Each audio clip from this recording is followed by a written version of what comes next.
Welcome to the Bourbon Friday Show. We're talking business and bourbon. I'm your host, Nick Niehaus, and we actually have two guests today. Talking to Christopher Holt and Rebecca Bryan-Pan from both TechArtista and Covo.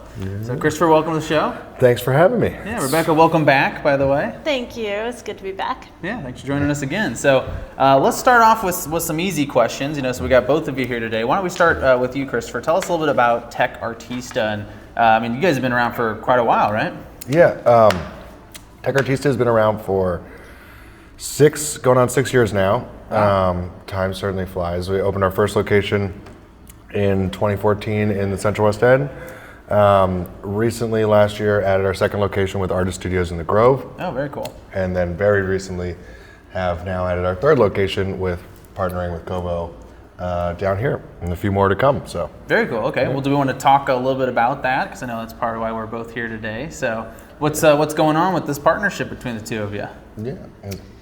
Well, Chris and I have been good friends for years. He was actually one of the reasons that we came to St. Louis. Okay. When we were doing our due diligence, we visited different spaces around the city, and Chris is so woke in co-working that we were like, okay, St. Louis is cool. Okay.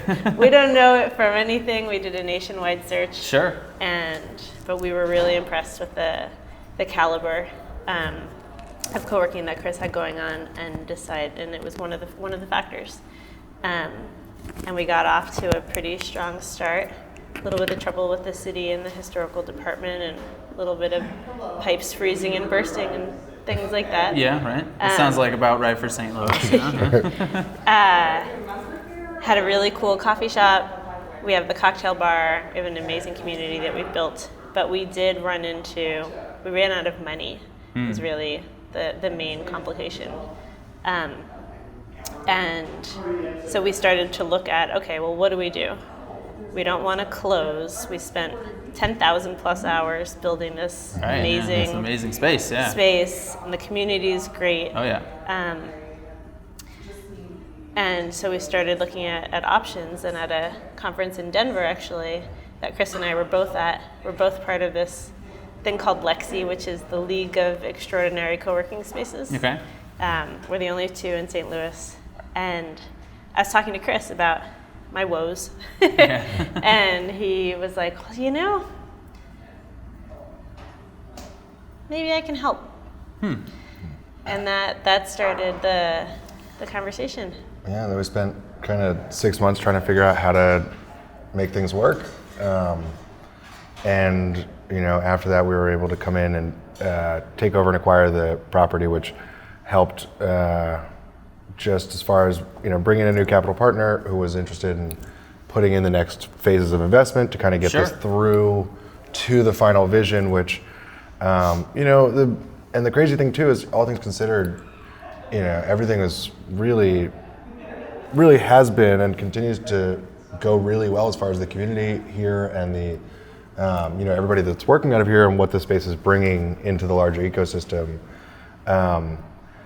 And that was one of the reasons for us that, when we started talking about this, it was important for both of us. When we talked about, all right, how do we make this work? Right. Immediately the first conversation was, the priority is we don't want this community to die on the vine or to wither, away when so many different people and so much effort had gone into getting it just where it was. Right. So we're able to come in it with that first and foremost as our shared goal. Cool. And then start to figure out, okay, well, how do we actually make this deal work? And now closing that or finalizing that in the end of last year, we've really now spent the first quarter, a little more than half of the first quarter of this year, starting to plan on implementing that and starting to merge a lot of our systems that we have.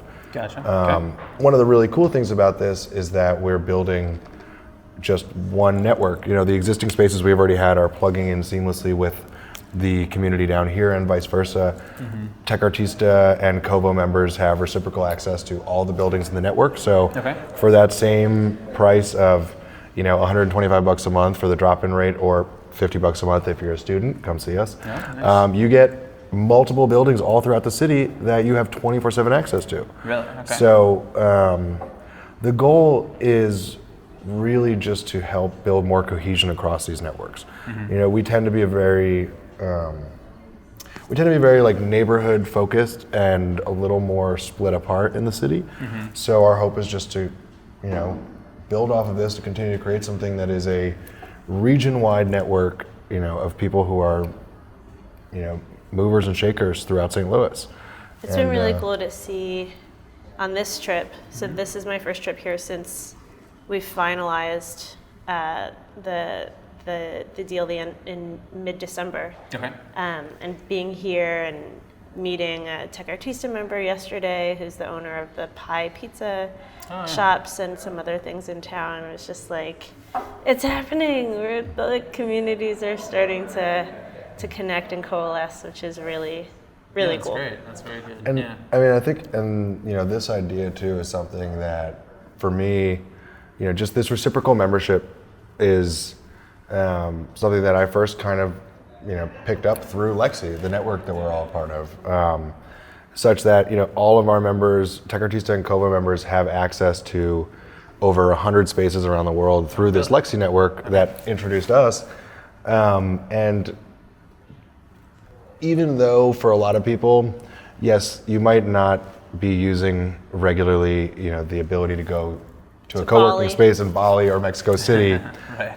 but the one time you are able to take advantage of it, I mean, it's an amazing way to be able to plug in somewhere that you go, coming in through another community like the one you have at home, and finding a way to be a part of, wherever it is that you are. Right. That's great. So seeing that and adding that. Include the Covo location in San Francisco? Or? Sure does. Oh, very cool. Yeah, Awesome. Rebecca will still let us come over there and hang out and enjoy the wine bar. One of the members here, Patrick Floor, his company is based here, but he still has a lot of connections. He has another location in San Francisco. That's where he moved from. Oh, really? He's Okay. there right now, and we're taking care of him. Yeah, that's awesome. Cool. Well, let's talk a little bit about co-working kind of as a market. Because you mentioned was it called Lexi? Yep, Am I saying the that right? LEXC, the League of Extraordinary Co-working Spaces. Very cool. Okay, so obviously co-working as an industry seems to be continuing to grow, and I'm kind of curious, Rebecca, in your perspective, you were drawn here to the St. Louis area. What was it about co-working in St. Louis that kind of stood out to you? There were a few things. We were looking for a city that had a thriving startup and entrepreneurial scene. Mm-hmm. We were looking for a place where we could buy real estate that was still affordable. Unlike San Francisco. Right. Unlike San Francisco. Yep. There's a building just like this. People have asked me if this is that building. $40 million In San Francisco. in San Francisco. Okay. So We didn't that pay wasn't that. the Yeah. place for us to buy. Co-working spot, yeah. That wasn't the place for us to buy a building. Jeez. And a place that really has a lot of respect and appreciation for craft cocktails, good coffee, good food, and the connectivity that all of those things bring to the human experience. There were cities that we looked at that were like, they just don't care. It's only going to be about price. Gotcha. It's not going to be about the experience. Or Starbucks isn't even there yet. They don't care about coffee. They don't even know to care about coffee. Right, yeah. And St. Louis was really far along in a lot of those areas. Still had affordable real estate, and we felt like we could get in early before the city popped. Cool. Well, makes sense. Yeah, and I think that definitely kind of confirms in my head. I've noticed that a lot of these co-working spaces seem kind of unique, right? They're all very different. The members all seem a little bit different. Kind of different communities. So I want to ask you this and get kind of both of your inputs on it. Right around the corner, we have kind of the 800-pound gorilla on the block now with WeWork, right? And WeWork essentially, in a sense, trying to consolidate this industry that's very kind of unique and fragmented, and has all these different kinds of co-working spaces. So, what do you think? I mean, do you see a place for both of those models in the industry, or? Oh yeah. I mean, I think there's, on one hand, in saying like a lot of these spaces outside of WeWork are more fragmented, is definitely a true statement, but also something that things like Lexi allow a consortium of 100 local operators who all meet a certain criteria of having been in operation for over a year or having more than one location, or minimum level of members. That the goal with that community as well and that network was to allow for a consistent enough product that could be offered globally by local providers. Yeah, that's awesome. So it is definitely something, that clearly we both believe as far as, the power of the local connected co-working and community space. I think there are just different people in the market. Larger companies, it may be significantly easier to do something with WeWork. For companies like us, spaces like ours, if you're looking to really get plugged into the community, St. Louis as a community, a lot of that happens better, I think, in the small local spaces because the owners of those spaces are there and are involved in the community as well. I mean, they're sending their kids to school somewhere, or they're involved in local politics or in issues that they care about. Yeah, and I think you want to encourage We're that as hosting much as you a can, sand volleyball team. A sand volleyball team, or a bourbon drinking Drinking bourbon, right? event that we call a show, which I'm really liking. It's a great excuse to drink bourbon. There you go, on camera, right, in front of other people. Well, Rebecca, I'm curious what you think about this too, because obviously having a location originally in San Francisco, WeWork I think has had a much bigger presence there for a longer time. Have you seen that impact your business, or do you find that customers kind of tend to prefer one model over another? So it's a really mixed experience. Gotcha. What WeWork has attempted to do, they have this brand promise that includes community and connection and beer and and then they fail really hard on all of those levels. Kegs are always kicked. There is no community and they don't really connect you. It's very focused on private offices. So we've had a lot of experience with members that my first space that I ever opened, it was Next Space in 2010. WeWork's first San Francisco location opened right down the block 2 years later. Oh, okay. Maybe 3. And initially we were like, oh no. Right. And then we realized, no, we don't have anything to worry about. It is a different product. And they have started moving more and more towards corporates because they can scale that more easily. It's a different product, but they're all necessary to fill in the ecosystem, Yeah, I mean, WeWork is a much cooler, better Regis. Yeah, true. But that's not co-working. Right. And that's Regis not never really co-working, right? Yeah. So we've adopted many WeWork refugees over time because they just think it's gonna be this thing, and WeWork spends so much money getting their name out there and everything that they're the name, and then they fall really flat, and then people are like, oh, but what if that really exists somewhere?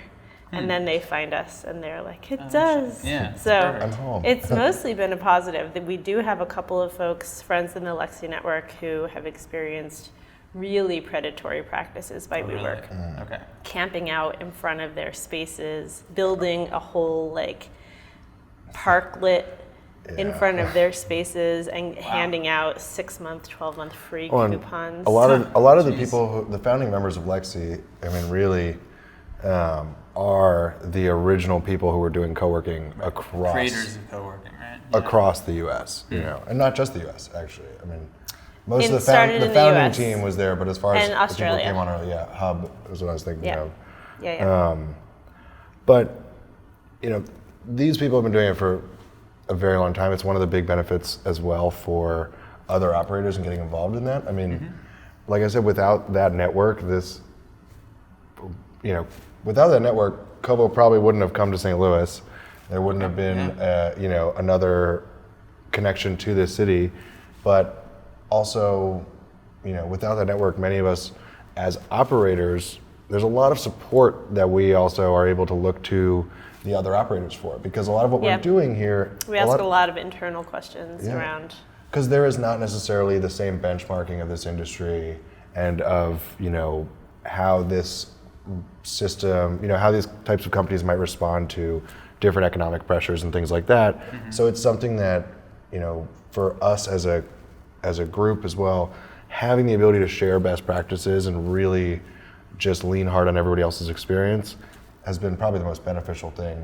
I could have made so many more mistakes if half the people there didn't, stop me before I got to them. So that's great, man. It sounds like a great network. But also that mentality at the higher ownership level for a space is the critical mentality that actually trickles down into the community. When owners and operators are open with sharing, their successes and their struggles and, sharing best practices, that you help your community see that that's a beneficial thing too. Not putting your ego ahead of the community. Collaborative over competitive, Gotcha. Cool. So yeah. All right, well, we're going to move on to the bourbon in just a second, but I want to make sure you get a chance to plug both of your spaces here. So TechArtista now expanding to 3 locations. How does somebody sign up to become a member? You can go on our website, techartista.org. You can sign up as a community member there.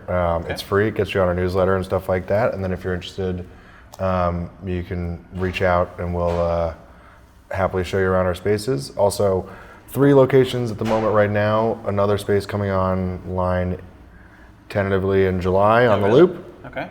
Cool. I want to say June, but I feel like I should say July. Yeah, and then by the end of the year, we should have our space in Clayton open as well, too. Wow. So, awesome. And all of those, still, every space we continue to add is all going to be part of the network. So you'll get all of them as we add them. Cool. Well, congratulations on the growth. Thanks. It's awesome. been a lot of fun. Cool. And Rebecca, we have a ton of fans in San Francisco, I hear. So if anybody wants to sign up for Covo, where can they go and do that? HelloCovo.com.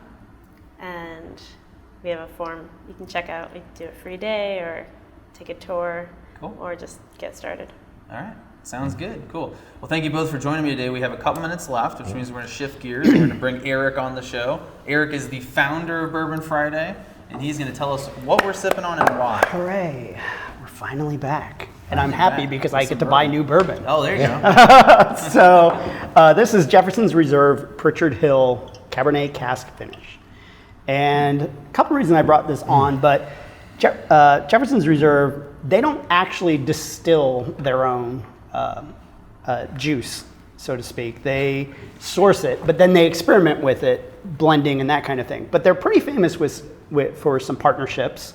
One of those that people might be aware of is their Oceans Edition, where they basically partnered with a seagoing vessel, and they put barrels on the boat and it is very good. Send it around the world. I've had that. It's delicious. Yeah. So other things they've done with chefs in Louisville and that kind of thing.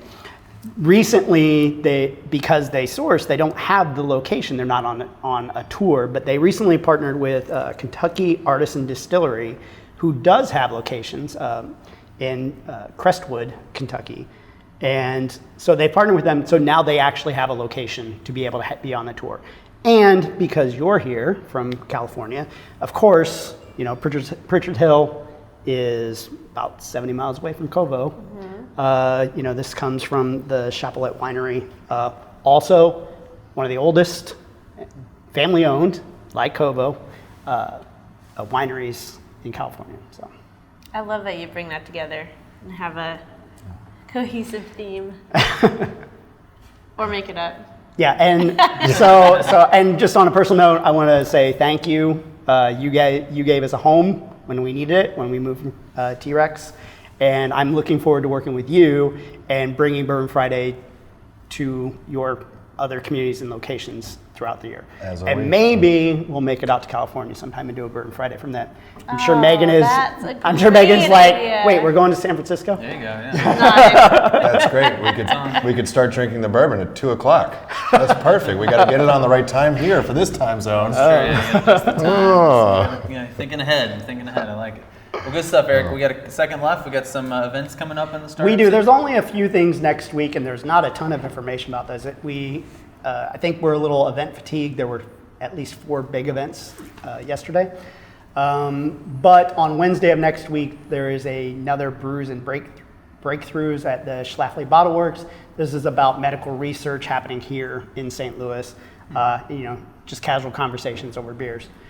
And then on Thursday morning, there's entrepreneurship in the St. Louis region. That's going to be at the Regional Chamber. It's going to be put on by the Chamber, Kitty Academy, Psychological Associates, and this is the speaker series where they're presenting voices of the region, so people that are right here in our own backyard. And then Thursday night, of course, we have Venture Cafe. Weren't any highlights. They had a pretty big event there last night, so that's not terribly surprising. Then Friday, we are back here. Another great Bourbon Friday. Thought I was going to have a guest announcement. I do not right now, so stay tuned for that. And if you have a startup event here in St. Louis, be sure to email us at events@bourbonfriday.show. Can I throw one on the calendar? You bet. Thursday, March 5th at TechArtista, we have a business hours event with Luis Quatorza. A bunch of a really great panel of creatives from 7 to 10 at night, free admission. You can find that on our Facebook page. Yeah, come hang out with us. Great. All right. Well, Eric, as always, nice work. Thank you for your update on the events and the great bourbon. Rebecca and Christopher, thank you so much for joining me on the show today. And Rebecca, again, thank you so much for always hosting us here at Covo. We really appreciated all the great times here. And I love hosting you guys. I felt like it should have always been, but... Well, it was a good fit. Yeah. It was definitely a good right? fit. Yeah. We appreciate that. Well, we got a couple of people to thank. I want to thank EQ for always providing us with your audience every single week. And thank you to Ian Brown behind the camera for making us look good. Thanks for tuning in. This is the Bourbon Friday Show, and we will see you again next Friday at 4:30. Talk to you then. Hey, thanks for watching. We truly hope you enjoyed it. Please like and share this episode. And if you haven't yet, hit that subscribe button. It really helps us out. To stay up to date, follow us on social. We are at Bourbon Fridays on Facebook, Twitter, Instagram, LinkedIn, and TikTok. See you next time.